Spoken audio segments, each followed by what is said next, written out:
Jamnagar city ડિવિઝનમાં ગઈકાલે જે મર્ડરનો બનાવ બનેલો હતો એ બાબતમાં જેટલા પણ આરોપીઓ હતા તેની શોધખોળ માટે સિટી ડિવિઝન પોલીસ સ્ટેશનનો સ્ટાફ તેમજ જામનગર જિલ્લા એલસીબીનો ટીમો અલગ અલગ ટીમો કામે લાગેલી હતી, જેમાં એલસીબી દ્વારા આ કામના આરોપીઓને એરેસ્ટ કરવામાં આવેલા છે.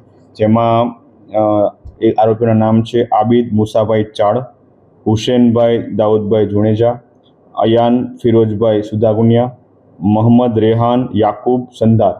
આ ચારેય આરોપીઓને હાલ સિટી ડિવિઝન પોલીસ સ્ટેશન દ્વારા કાયદેસર રીતે અટક કરી અને તેના આગળના પોલીસના રિમાન્ડ મેળવવા માટેની તજવીજ ચાલુ છે અને આગળની તપાસ હાલ ચાલુ. જે પ્રાથમિક તારણ જે આપણે ફરિયાદમાં હતું એ મુજબનું જણાવેલું છે.